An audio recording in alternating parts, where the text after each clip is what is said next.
Türkiye Büyük Millet Meclisi Başkanımız Sayın Numan Kurtulmuş, beraberindeki heyette yer alan milletvekillerimiz Sayın Yusuf Beyazıt, Sayın Muhammed Emin Akbaşoğlu, Sayın Bülent Kaya, Sayın Kürşat Zorlu, Sayın Mustafa Kalaycı. Türkistan coğrafyamızda, atayurdumuz Kırgızistan'da, Tanrı Dağları'nın eteklerinde korumuş olduğumuz Türk dünyamızın eğitimdeki kutup yıldızı Kırgızistan Türkiye Manas Üniversitemize hoş geldiniz, şeref verdiniz. Төрағасы Урматтуу Нуман Куртулмуш, жана менен бирге келген Түркия Кыргызстан парламенттик достук тобунун төрагасы Юсуф Бeyazıt, Ак саясий партиясынын төрагасынын орун басары Мухаммед Эмин Акбашоğlu, Жаңы жол саясий партиясынын төрагасы Бülent Kaya, Анкаранын эл өкүлү Куршат Зорлу, Конянын эл өкүлү Мустафа Калайчы, жана урматтуу меймандар. Кыргызстанда Тегир тоонун этегинде түптөлгөн билим берүү тармагында Түрк дүйнөсүнүн жылдызы болгон Кыргыз-Түрк Манас университетине кош келдиңиздер. Sayın Başkanım, yüksek müsaadelerinizle programı arz ediyorum. Milli marşlarımızın okunması, üniversitemizin tanıtım filminin gösterimi, Sayın Rektör Vekilimizin ve Sayın Rektörümüzün selamlama konuşmaları, Türkiye Büyük Millet Meclisi Başkanımız Sayın Profesör Doktor Numan Kurtulmuş'un hitapları, hediye takdimi, aile fotoğrafı çektirilmesi. Урматтуу меймандарыбыз, алгач уруксатыңыз менен иш-чарабыздын программасы менен тааныштыра кетели. Алгач мамлекеттик кийимдердин аткарылышы, университетибиздин таанылуу тасмасы, биринчи проректорубуз жана ректорубуздун сөздөрү, Түркиянын улуу улуттук жыйынынын төрагасынын сөзү, бийлик тапшыруу аземи жана эстеликке сүрөткө түшүү. Sizleri milli marşlarımızı okumaya davet ediyorum. Мамлекеттик кийимдерди аткарууга чакырабыз.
Başkanım, Türk dünyamızın geleceğinin mimarı olan gençlerimizi devletlerimizin sunduğu geniş imkanlarla en iyi şekilde geleceğe hazırlayan, Kırgızistan'ı yükseköğretim tarihinde ilk kez dünya seviyesine çıkaran, bir dünya markası olma hedefine doğru hızla ilerleyen, dünyanın ilk binindeki Kırgızistan-Türkiye Manas Üniversitemizin tanıtım filmini sunuyoruz. Kıdırlı mehmanlarımız Türk dünyasının geleceğinin paydavalın düzülüşün yaşatıp жатқан yaşlarımızga mamleketlerimizden sunuştalan gengiri mümkünçülüklermeden en mıқты dengelde geleceğe dayardap жатқан Kırgızstan'ın жогорку bilim берүү tarihinde birinci жолу düğünölükten gelge alıp çıkan, düğünölük bilen болуу үчүн tez kadam taştap жатқан, düğünönün aldanкы Ленин университетinin қатарына келген Kırgızстан Манас университетinin tanıtуу tasmasına көңүлүңүздөрдү беребиз. Ойлоп тур, ушул ээн жерде Kırgız-Türk Üniversiteti payda olup, imaratlar salınıp, neçen min yaşlarımız bu yerde dünyalıq dengelde ilim bilim alıp, azırkı 21. kılımga ruhani jana bilimi dengelinde katışıp atat. Bul degen tarihtin berekesi.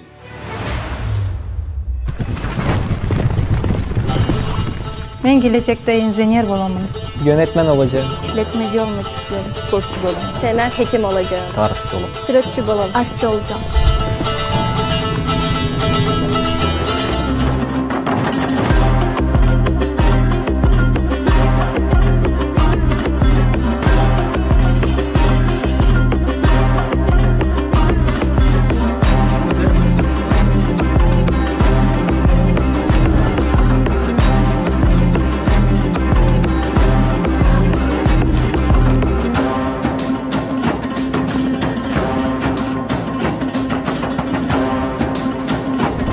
Manas ailesi olarak hedefimiz, marka değeri olan, yüzyıllarca devam eden, hala dünyanın en iyi üniversiteleri olan üniversitelerle eş olmak, onlardan daha iyi olmak.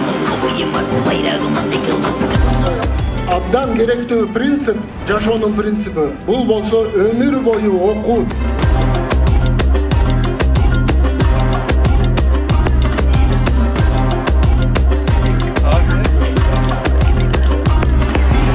Bu başarı sadece Kırgızistan ve Türkiye için değil, tüm Türk dünyası için bir gurur kaynağı.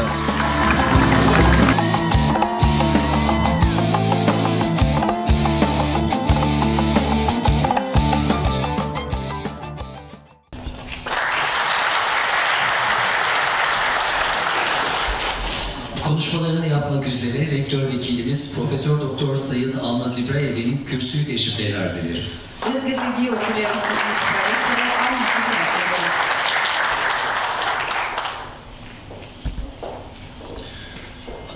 Урматтуу Түркия Республикасынын Улуу улуттук жыйынынын төрагасы профессор доктор Нурман Куртулмуш мырза, урматтуу Кыргыз Республикасынын Жогорку Кеңешинин вице-спикери Азыгалиев Нурланбек Асанбекович мырза, урматтуу эки өлкөнүн депутаттары, урматтуу элчилери.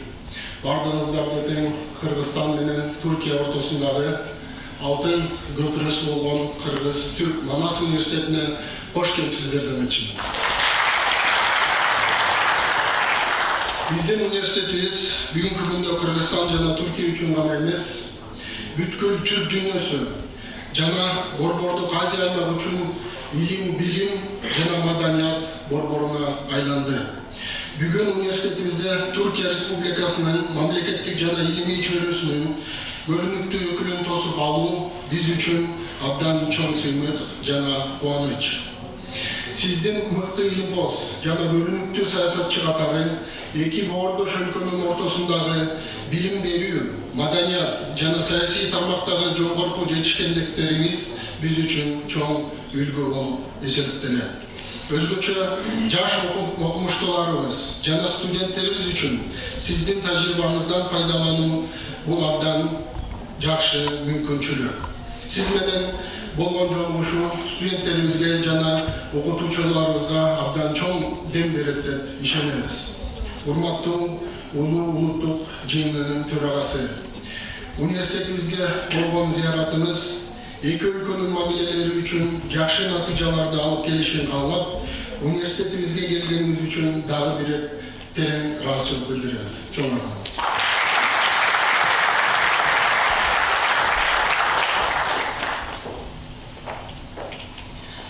Konuşmalarını yapmak üzere rektörümüz Profesör Doktor Sayın Alparslan Ceylan'ın kürsü teşriflerini arz ederim. Açılış sözü üniversitemizin rektörü Alparslan Ceylan arz edilir.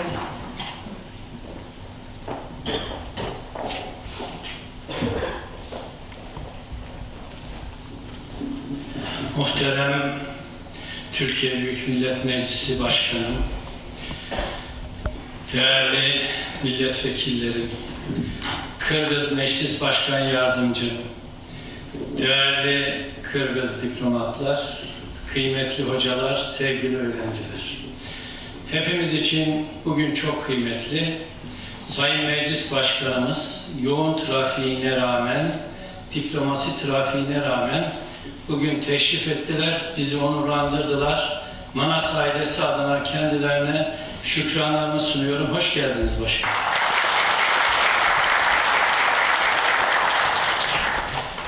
Biz Hacı Bektaş Veli'nin ifadesiyle toplantılarımızı sonuçlandırıyoruz. Cengiz Aytmatov'umuzun çok güzel bir sözü var. Duyguları ifade etmeye kelimeler yetersiz, gerek de yoktur. Hep birlikte bir olalım, iri olalım, diri olalım, saygılar sunuyorum.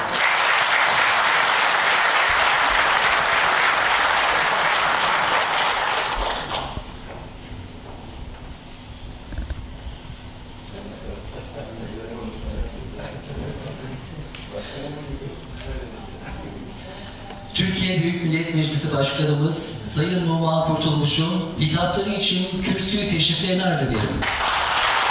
Türkiye'nin yurtdışının kurası olmakta Numan Kurtuluş'un olarak söz tutuyor.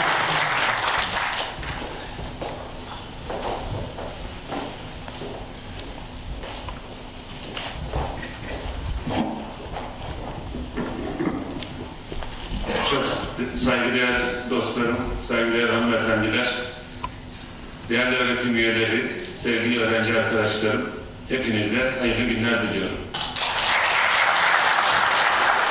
Bugün burada bu güzel üniversitemizde sizlerle birlikte olmak, aynı havayı teneffüs etmekten duyduğum büyük memnuniyeti ifade etmek isterim.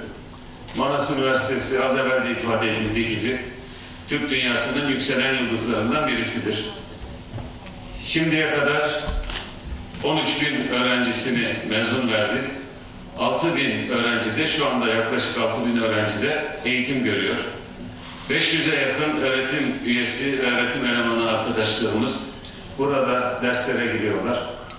Ama artık Manas Üniversitesi sadece Türkiye ve Kırgızistan arasında ortak bir eğitim kurumu olmanın ötesinde dünya üniversiteleri sıralamasında da bildiğim kadarıyla ilk 1000'in içerisine girdi.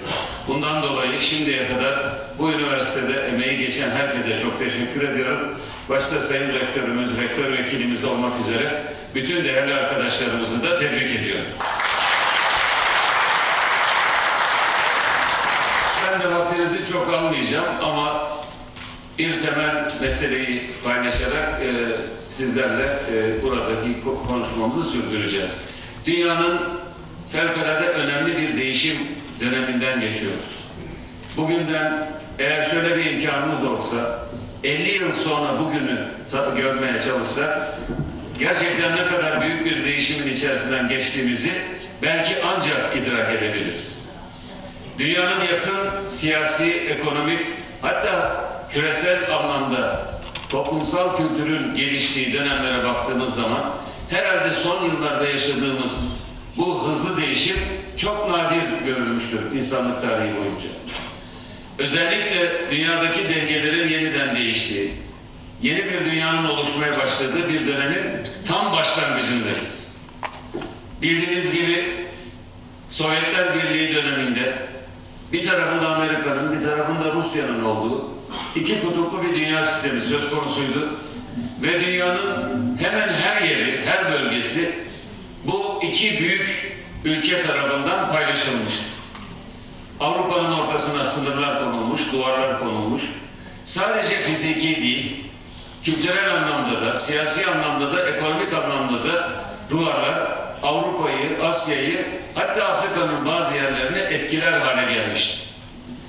Sovyetler Birliği'nin küçülmeye başlaması ve özellikle 90'ların başında Berlin Duvarı'nın yıkılması yakın tarihimizin önemli dönüm noktalarından birisi. O süreçten bu yana Sovyetler Birliği küçüldü. Kırgızistan ve Türk devletleri de başta olmak üzere Sovyet Sosyalist Cumhuriyetleri Birliği'nden çok sayıda bağımsız devlet ortaya çıktı. Bu ülkeler inkişaf etti, gelişti. Çok şükür bugüne kadar geldi. Şimdi aynen bu tarih gibi, yani Berlin Duvarı'nın yıkılmasının sembolik değeri gibi 2022 yılının yaz aylarında Amerika'nın Afganistan'dan çekilmesiyle birlikte yeni bir döneminde başladığını görüyoruz. İki kutuplu sistemin çöküşünden sonra tek başına Amerika'nın dünyayı yönettiğini zannettiği bir dönemi yaşadık. 2022 Afganistan'dan çekilme onun için sembolik bir tarihtir. Ondan sonra da artık Amerika'nın da tek başına dünyayı yönetemeyeceği ayan beyan ortaya çıktı. Bundan sonra hiçbir ülke, hiçbir bölge, hiçbir coğrafya tek başına dünyayı yönetebilecek güce kavuşmayacak. Hele hele dünyanın başta üretim kapasitesi olmak üzere birçok imkanının Asya'ya doğru kaydığını düşünürsek, yeni bir dönemin Asya içinde başladığını, dünya dengelerinde de Asya ülkelerinin fevkalade önemli bir hale geldiğini görmüş olacağız. Bu çerçevede önümüzdeki dönemin en temel özelliklerinden birisi, dünyanın artık çok kutuplu, yani çok merkezli bir hale geliyor olmasıdır. Bu çok merkezli dünyada da hiç şüphesiz Türk dünyası fevkalade büyük bir güce, fevkalade büyük bir imkana sahiptir. Az evvelki videonuzun sonunda rahmetli Cengiz Aytmatov önümüzde yeni bir imkan serildi diyor. İmkan, yeni bir dönem açıldı diyor. Belki bugünü bu şekliyle tam görmüş değildi ama bir şeyi gördüğünde hiç şüphe yok. O da yeniden Türk dünyasının değerli hale geleceği, Türk ülkelerinin, Türk devletlerinin güçlü hale geleceğini ve onlar için de yeni bir kapının, yeni bir fırsat penceresinin açılacağıydı. Bugün buradan Orta Asya'dan Kafkaslara, Anadolu'ya, oradan Avrupa'nın içlerine kadar ta bu geniş coğrafyada 300 milyonluk bir Türk dünyası var. Genç bir nüfusu var. Yeraltı ve yerüstü kaynakları var. Neredeyse Türk devletlerinin tamamı bölgesel ve küresel anlamda son derece stratejik noktalarda bulunuyor. Böylesine büyük avantajlara sahip olan Türk dünyası, öyle ümit ediyoruz ki geleceğin dünyasının yükselen yıldızlarından birisidir ve inşallah bu gücü en güzel şekilde değerlendireceğiz.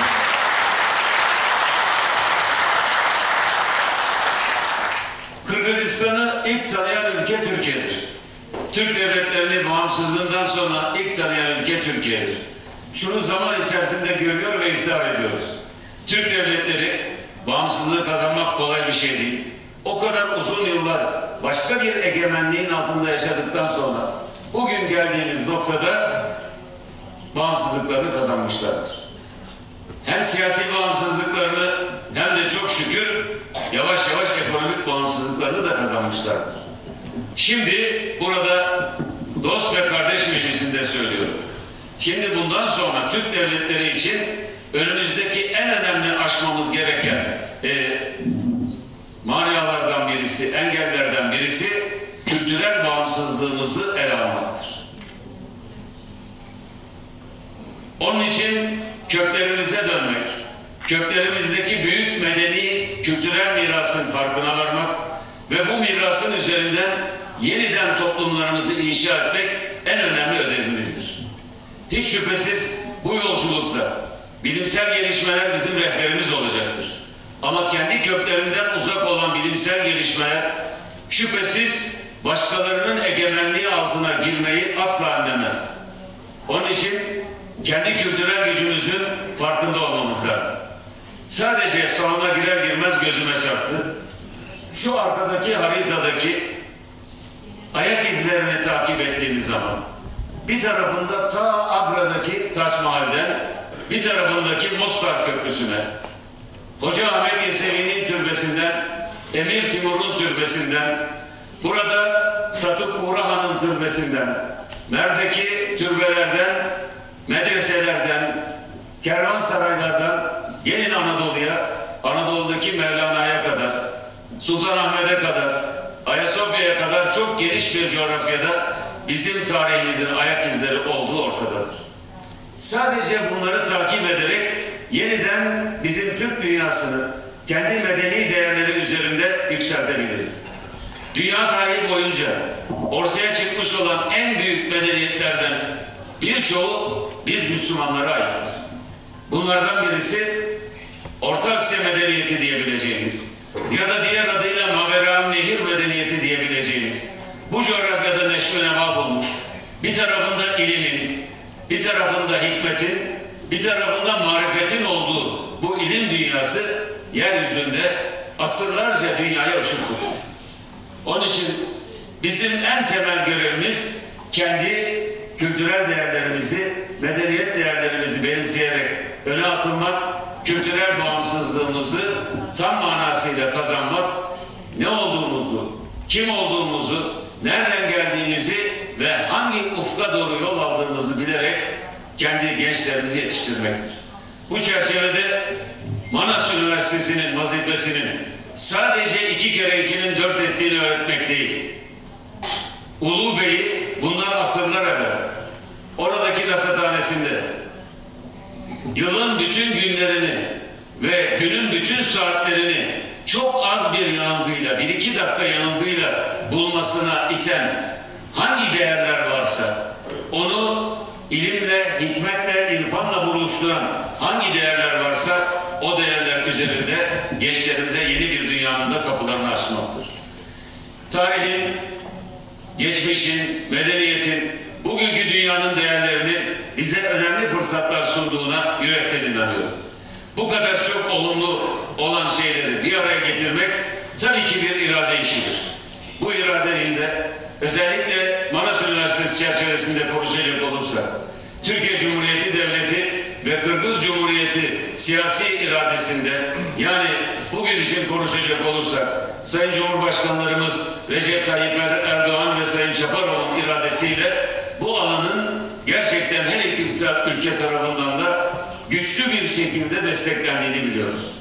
Onun için sizlerden istirhamımız, sizlerden beklentimiz sadece mesleğinde başarılı olan gençler değil, dünyadaki gelişmeler karşısında gözü kamaşan, gözü kamaştığı ülkelerin kültürel hegemonyası altına girmeyi kendisi için marifet sayan gençler yerine, dünyadaki bütün gelişmeleri bilen, bu gelişmelerin üstüne çıkabilecek bilgiye, irfana ve hikmete sahip olan gençleri yetiştirmek, kendi medeniyetini, geçmişini en iyi şekilde bilerek ama geçmişte takılıp kalmadan, geçmişteki o güzellikleri, geçmişteki o üstünlükleri bugüne de taşıyabilecek bir açık ufuklulukla, açık fikirlilikle gençlerimizi yetiştirebilmektir.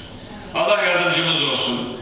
Ben burada Manas Üniversitesi'nde bu güzel eğitim hizmetine destek veren herkese yürekten teşekkürümü bir kez daha tekrarlamak istiyorum. Bütün hocalarımızı tebrik ediyorum. Teşekkür ediyorum.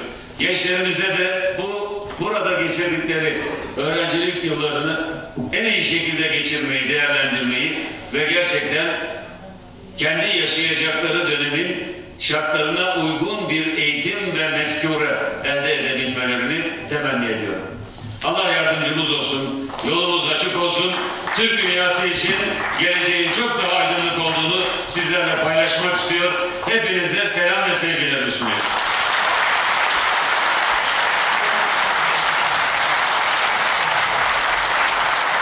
Sayın Başkanımızı bir soru daha saygıyla misafir etmek istiyoruz. Sayın Başkanımız rektörümüze ve rektör vekilimize hediye takdim edecekler. Buyurunuz Sayın Hocalarım. Bilik topşırığı için okuyacağızın birinci prorektorun Cana rektorımızı sahneye çağırıyoruz.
sizin aile fotoğrafı çektirmek istiyoruz. Aile fotoğrafı için sayın milletvekillerimizi ve sayın senato üyelerimizi davet ediyorum. Buyurunuz efendim. Estelikке сүрөткө түшүү үчүн сенат мүчөлөрүн жана эл өкүлдөрүн сахнага чакырабыз. Келиңиздер.